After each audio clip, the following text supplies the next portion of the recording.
Ito na nga, nanganak na nga yung pang-apat na inahin ko. Kahapon, binigyan natin to ng Lutalize.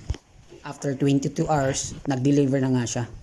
Napaka-effective ng gamot at meron ng isang biik na lumabas.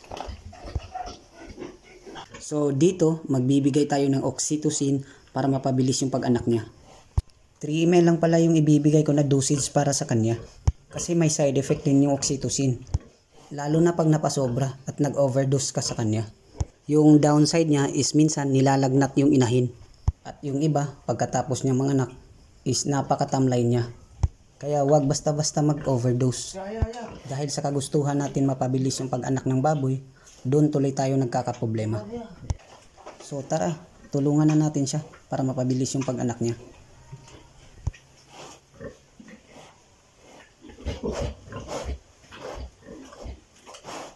Habang naghihintay pala ako sa susunod na lalabas na biik, nakapatay pa nga ako ng ahas na pumasok sa babuyan. Kaya ingat tayo mga ka-farm yard. Dahil napakainit ng panahon ngayon, nagsisilabasan yung mga ahas.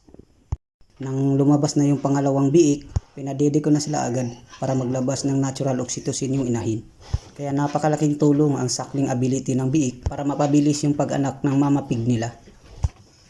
Bukod pala sa pagdukot, para malaman nyo na may biik pa yung tiyan ng inahin, pwede nyo i-press yung center ng tiyan niya para malaman na may biik pa sa loob.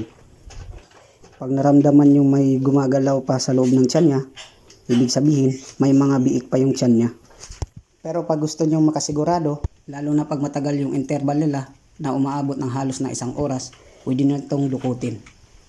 Minsan kasi may mga pangyayari na tumatagilid yung biik niya sa loob dahilan na tumatagal yung pag-anak niya. So ito na nga, tapos na siyang manganak. 7 lang yung anak niya. At least di nag-iisa. Ganun talaga, no perfect farming. So try natin sa susunod na breeding. Baka doon tayo pala rin. So hanggang dito na lang mga ka-farm yard. This is Box from GM Farm Yard.